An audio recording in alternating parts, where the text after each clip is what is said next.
Good afternoon to all of you. My dear, today the topic of my discussion is cash management. Today I'll discuss about the cash management of a firm, how they manage this cash and what are the techniques they use, what are the models they have regarding this cash management. So let's start from the introduction of cash management.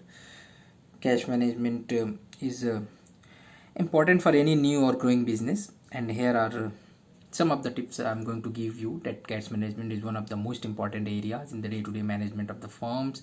Deals with the management of working capital, which is defined as all the short-term assets usually in daily operations, which consist of marketable securities, account receivable, inventory. These are the components of working capital. This cash management is a broad term that refers to a collection, concentration, and disbursement of cash.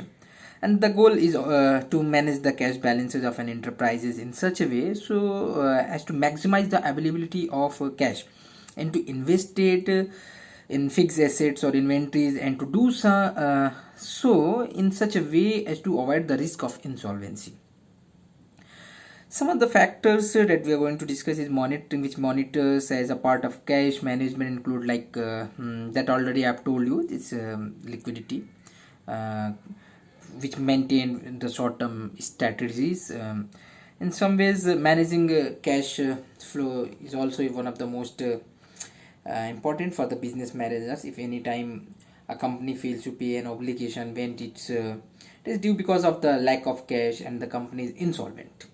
Insolvency is the primary reason for the bankrupt. Obviously, the prospect of such a dire consequence should compel companies to manage their cash with care.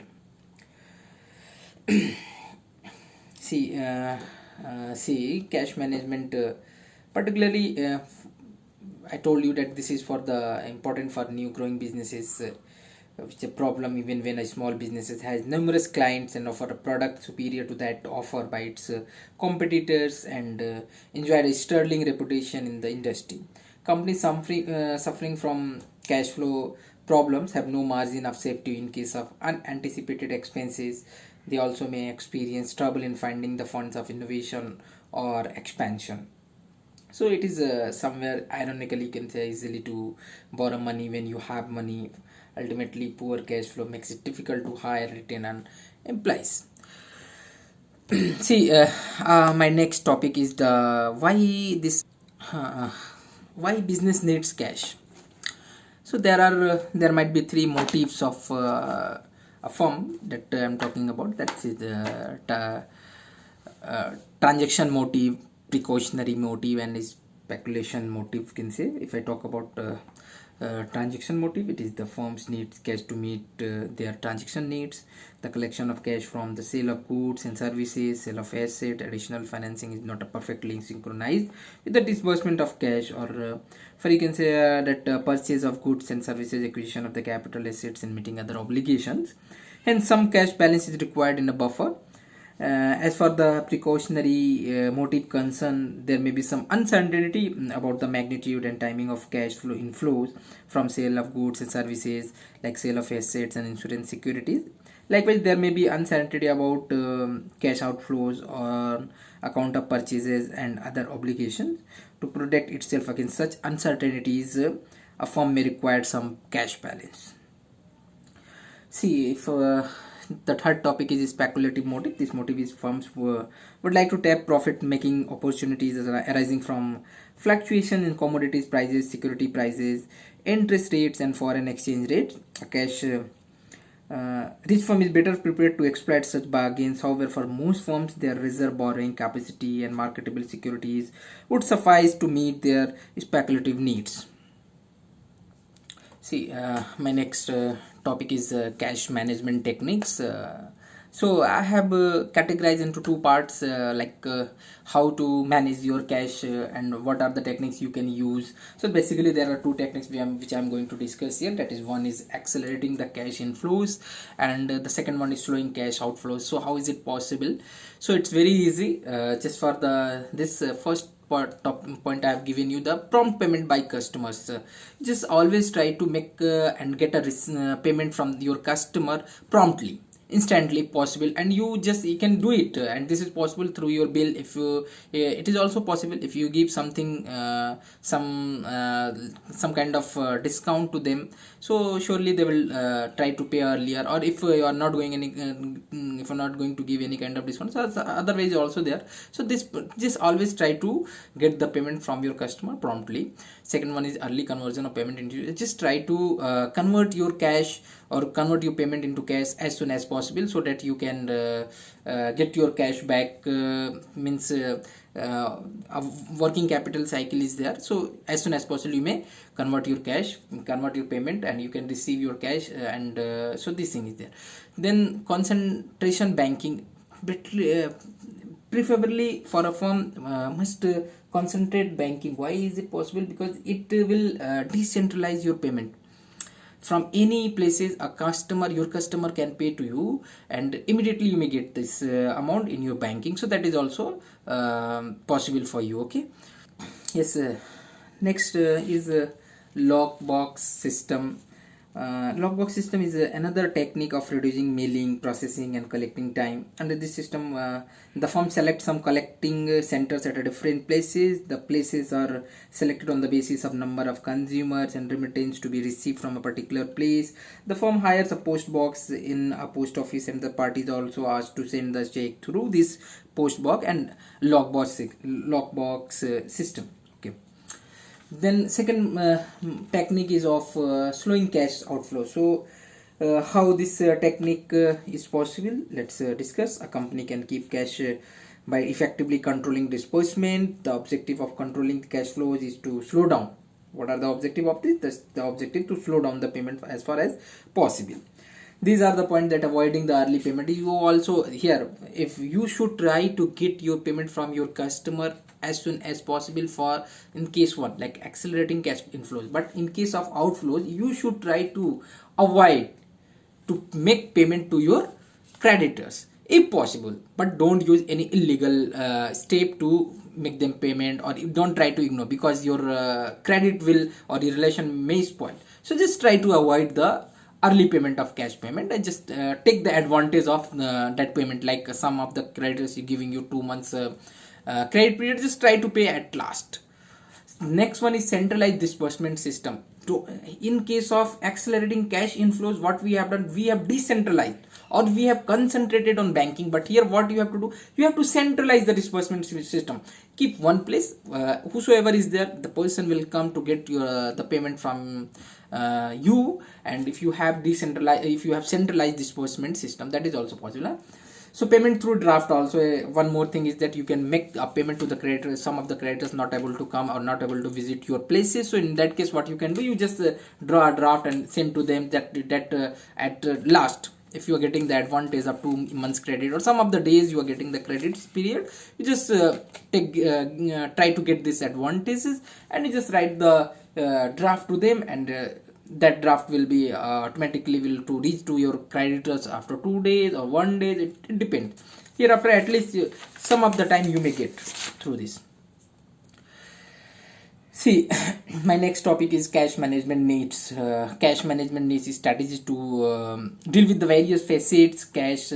See, I have given you here cash planning and cash forecasting. Two are there, that cash planning, how this cash planning is possible. This is also possible through cash flow statement. You can prepare the cash flow statement, and you can find the exact figure of the cash, how much you need, and everything you can find through cash flow statement. Then next is cash forecasting and budgeting. So for this cash forecasting and budgeting, you need to forecast two types of cash forecasting and budgeting maybe there, like short-term cash forecasting, long-term cash forecasting. And for these two there are two methods is also available for these two forecasting. One is receipt and disbursement method, another one is adjusted net income method. See, this is the cash management models. Cash management model is given by some of the authors are there, like Baumol model, Miller Orr model, and Orgler model is there. Number of mathematical models have also been developed to determine the optimal cash balance, such as operating cycle model, inventory model, stochastic model, and probability model as well. However, this inventory model is developed by William J. Model, that I'm talking about, the Baumol model, and stochastic model has been developed by this Miller or model. Okay, the three model is that Orgler model is also developed for this cash management, and you can go through that. I'm not going to discuss here, just I've given you the overview of this model regarding with the cash management. See, now we have reached to the cash budgeting. That is a very most important technique, and through which you can find how much cash is required within that in the future period. That how we will discuss here that cash budget. Let me tell you about something about this cash budget. A cash budget is an estimated cash is it's the estimate of cash receipt and disbursement of cash during a future period of time. If I talk about the Solomon Ezra, the word of Solomon Ezra, I can say that a cash management is an analysis of flow of cash in a business over a future or short or long period of time. It is a forecast of expected cash intake and outlay. So it is a device to plan or control to use the cash, and the cash budget pinpoints the period where there is likely to excess or shortage of cash. A firm by preparing cash budget can plan the uses of excess of cash and make arrangement for the necessary cash and when it is required. Then next is how is cash budget prepared. See, for preparing of cash budget after the operating budgets, you need to have sales, manufacturing expenses, merchandise purchases, selling expenses, general administrative expenses, and the capital expenditure budget. You can prepare cash outflow from the for the period all, then subtract it to calculate the cash balance financing. See, then what are the components?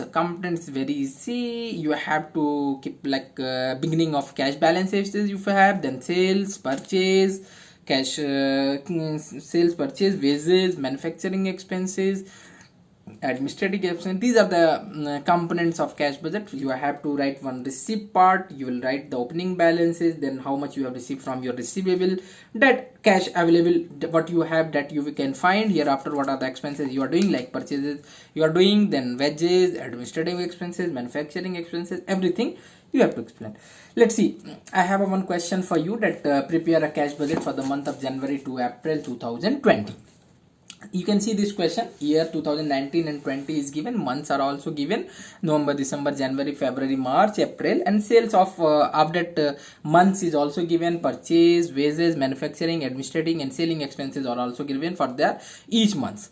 Okay, and it has been said here that January to April you have to prepare cash budget, and some of the additional information also given, that customer are allowed a credit period of 2 months, dividend have to pay in the month of April, capital expenditure to be incurred, like in this capital, what are the capital expenditure have been done. You can see here, like plant purchase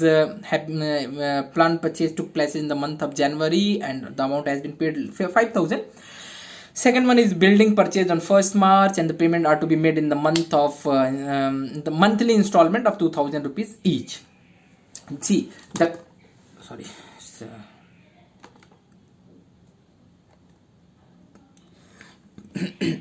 Then creditors are also allowing credit of 2 months, wages are to be paid in the month of next month, lag in payment of other expenses 1 month, balance of cash in hand on 1st January 2020 is 15,000 rupees. Let's see how this question we will solve. Let me balance this. Actually this is creating problem. Okay, I think it's visible. Yes, see this is my cash budget, how I prepared. I'll explain one by one through this. Let me select the laser point. See, I have taken earlier it has been said in the question, like January to April you have to prepare. So January, February, March, April I have written. I have prepared one structure, details I have written here. I started from the receipt. So first I have to find how much receipt I have. So I see what to do. You start from January, go down, complete it, then you go like this, February, complete it, then go to March, complete it, go down, then April and finish it. Like that you have to go zigzag. See, so January receipt, first I'll check how much opening balance. We'll start from the opening balance and we'll finish. This is the opening balance and this is the closing balance. So we'll start from the opening balance. It is given in the question. The last, you can see here, balance of cash in hand on 1st January 2020 is rupees 15,000. Go back, see. Opening balance of cash on 1st January 2020, I have taken 15,000. Then second, we have to take the thing how much received, receivable. So how is it possible? Receivable, how receivable is possible? When you sell your product, you will receive payment. So for then second, we will focus on this point. Sales. Sales means credit sales. See, when we have to see, is there any information given regarding this sales? Means to whom you have sold your product, that person will be, that customer will be your debtor. You have to receive from him only or from them or from her only. See, the customers are allowed a credit period of 2 months. This is to whom you have sold, these are your customer and to whom you are allowing that 2 months period. Means in the month of November you made a sale of rupees 30,000. This amount you will receive in the month of January after 2 months. After 2 months means November sale, December and January month you will receive. So we will start from 30,000. This 30,000 in the month of November we will take, because this amount we will receive in the month of January, 30,000. So total amount will become 45,000. See, 45,000 we have done. This is cash available. This cash available in the month of January you have. Now what are the payments you are doing? Go back and check. It will start. These all are your expenses: purchase, wages, manufacturing, administrative, selling, all these expenses. First we will focus on purchase. Regarding purchase, something is told, the creditors, your creditors also giving you 2 months time for the payment. Means when you purchase in the month of November, you have to pay in the month of January. So 15,000 you have made a purchase in the month of November, it will go, let's see, 15,000 you have paid in the month of January. Fine, go back. Purchase we have completed. Then wages. Wages, it has been said here, wages are paid on the first of the next month. Means your wages of November will be made payment in the month of December, and your December wages we have to pay in the month of January. Means after month. December wages you have to pay in January. So we are starting the we are doing this cash budget for the month of January. So we will take 1 month before, like December payment you will made in January. So December payment, how much it is there? 3,200. Let's see, 3,200 I have taken. Then go back. Then these are the expenses. Again we have to see, lag in payment of other expenses is of 1 month. Lag in payment, these are the other expenses: manufacturing, administrative and selling expenses are the other expenses. For all this payment you have to made after 1 month. Lag in payment means next month, means December payment you have to made in the month of January. So 2,225 for the month of December for manufacturing expenses, 1,040 rupees for administrative expenses, and 550 rupees for selling expenses we will take and we will pay in the month of January. So January you have taken manufacturing 1,225, administrative expenses 1,040, selling expenses 550. Go back. See, we have completed from this. Now come to the additional information. Additional information, it is given, the customers allowed a credit, already we have completed. Dividend of rupees 10,000 you have to pay in the month of April. We are doing for January, so not required in this month. Let it be. Later we will see it. Capital expenses to be incurred. Number one, you can check plant purchase on 1st January. Plant purchase on 15th January for rupees 5,000. See, this 5,000 plant purchase you have made in the month of January, means you have paid this amount in the month of January only. So for that you have to take this 5,000. Purchase of plant 5,000. Okay. Then other, check building purchase on 1st March and payment are to be made in the month of monthly.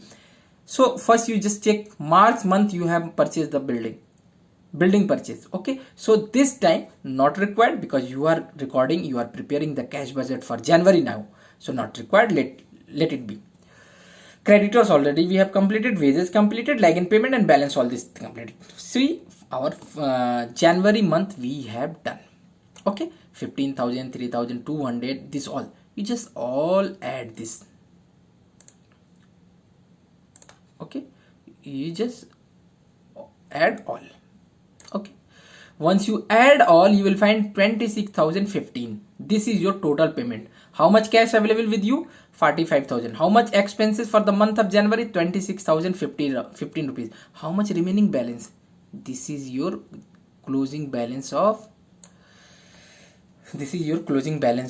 January. This is your closing balance of January. Now you have to transfer this closing balance as an opening balance for the February. I have taken 18,985. I have taken here.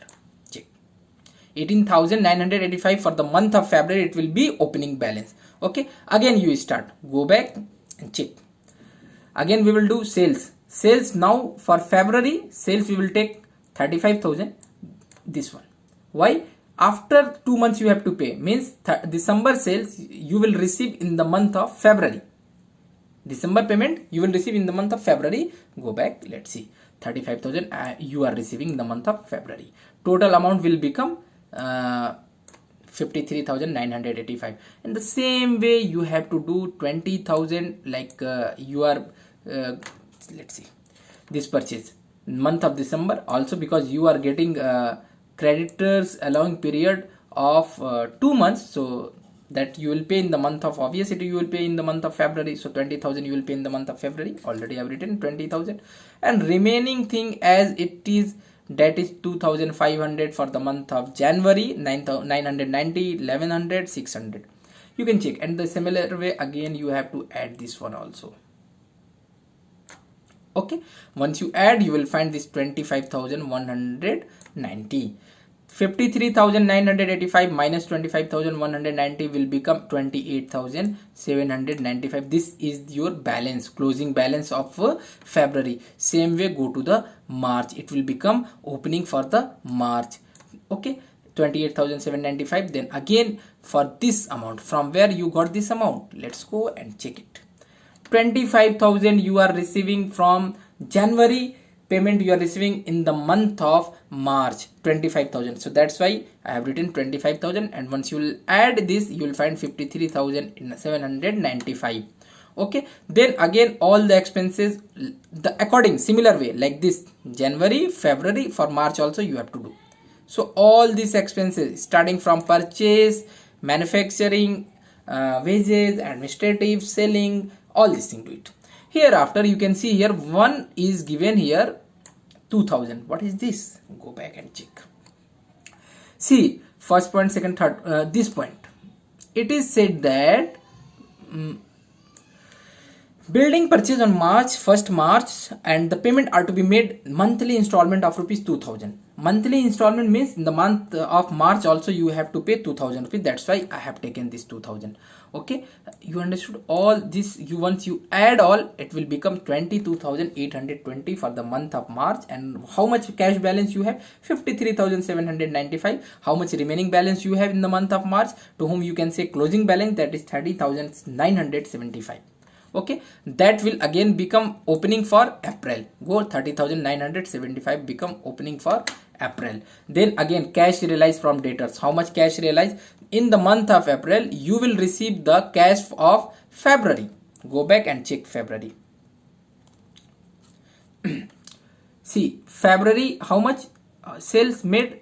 20,000, but this 30,000, but this 30,000 payment you will receive in the month of April, 30,000. So total will become 60,975. Hereafter you have to make the payment to the creditors, wages, the same way like January, February, March you have done. 20,000 you will take for the month of February, then 22,400 for the month of March, all this month of March, and you will do accordingly. Then you can see one more item is here, that is 10,000 dividend. What is this? Go back and check. It is said that a dividend of rupees 10,000 you have to pay in the month of April. That's why I have taken this 10,000 from the month of April. Okay, this one. And the another thing, installment of building, March you have paid, next again you have to pay in the month of April, so 2,000 this I have taken. And the total payment you have to made in the month of April is 37,290. But how much cash you have? 60,975. Then how much receiving, how much balance will be with you, and to whom you can say closing balance 23,685. So this is your cash budget. You have to prepare accordingly. You have to, and you can find the how much expenses, how much payment you need to do in the month of January, how much payment. It is very easy. Total payment of January 26,000, total payment of February 25,000, then 22,000, then 37,000. How much cash balance you have in every month? 45,000, 53,905, 53,795, 60,975. Accordingly you can do it. Okay, so this was your cash budget. Now next topic is our inventory management. So I'll see inventory management I'm going to discuss. This is also one of the component of working capital or current assets, you can say, and it is also very important in the business, because if you manage your inventory, it will be easy to find out the actual figure of your stock of your business, and this will help you to how to purchase, what to purchase, how much to purchase, from where to purchase, and where to store as well, and when to use for the production also. This will help, and a proper planning of purchase of raw material, which handle storing recording is the considering as a part of inventory management, and it's constitute of most significantly for the business concern. It is also essential for the smooth running of business activities. See, these are the kinds of inventories. Total 5 kinds categories I have taken. Inventories can be classified into 5 major categories. Number 1 is raw material. It is basic and important part of inventories, which is very important, and these are goods which have not yet been committed to production in a manufacturing business concern, and this work in progress. This include those materials which have been committed to production for process, but have not yet been completed. Okay, and third one is consumables. These are the materials which are needed to smooth running of the manufacturing process, and next one is finished goods. These are the final output of the production process of the business concern, and it is ready for the consumer. And last point, that is of spares. It is also a part of inventories, and which includes small spares and parts. So then next is objective, measure objective. Why this inventory management is important, and what are the objective, what is the measure objective behind the management of inventory management. It is very easy to understand that for your efficient and smooth production process, this objective, this management is required.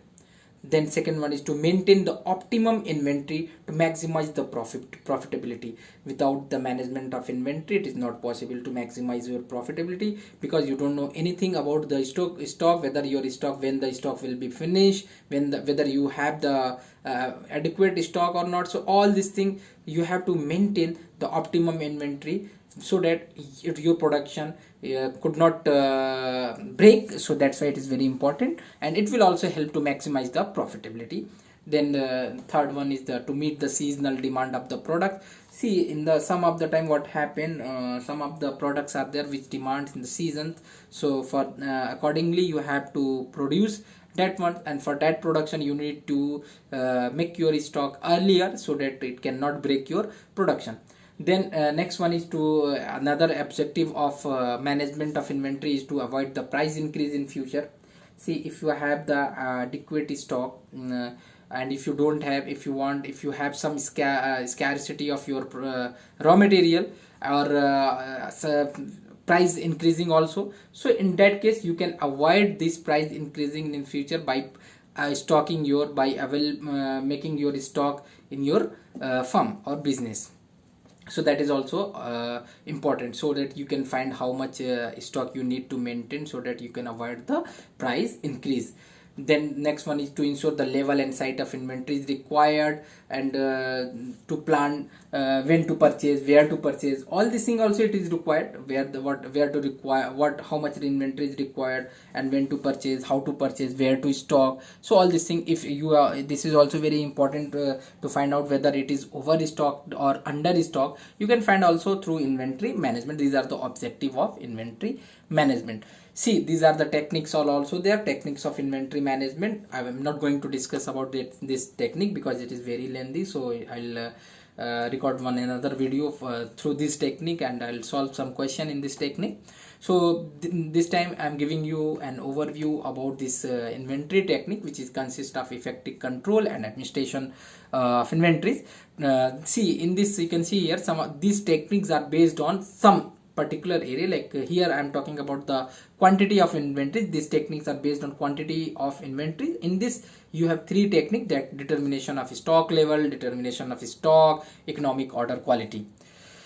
Some of the techniques are based on classification. For classification, that analysis is given: ABC analysis, VED analysis, HML analysis, aging schedule. These are the techniques are available. And some of the technique based on record, like inventory reports and inventory budget also. Next topic is receivable management. See, this receivable management this is also one of the important component of working capital, or this management. Receivable is your account receivable is your current assets, which is defined as the process of making decision resulting to the investment of fund in this asset, which will result in maximizing the overall returns on the investment of the firm. The term receivable is defined as debt owed to the concern by customer arising from sale of goods to services, ordinary courses of business. See, this is the objective of why this also, some of the objectives I've given here, that objective receivable management is to promote sales and profit until that point is reached where the return on investment in further funding receivable is less than the cost of funds raised in financed at additional credit, and some cost also associated with the extension of credit and accounts receivable, which can be identified here: collection of cost, capital cost, administrative cost, and default cost. Then some of the factors are also there. Factors considering the receivable size of the business concern depends upon various factors, but some of the factors I'm going to discuss here, that is sales factor. Sales factor is there: credit policy, credit terms, credit period, cash discount, management receivable also there. See, what is sales level means, it's one of the important factor which determines the size of receivable of the firm. If the firm wants to increase the sales level, they have to liberalize their credit policy and terms and condition. When the firms maintain more sales, there will be a possibility of large size of receivable. See, second point is credit policy. Credit policy is also determination of credit standard and analysis. It may vary from firm to firm, or even sometime product to product in the same industry. Sorry. A liberal credit policy leads to increase the sales volume and also increase the size of receivable. Stringent credit policy reduces the size of receivable. Third one is credit terms. Credit terms specify the repayment terms required of credit receivable. Depend upon the credit terms, size of the receivable may increase or decrease. Hence, credit term is one of the factors which affect the size of receivable. Then credit period. Credit terms specify the repayment terms required of the credit receivable. Depend upon the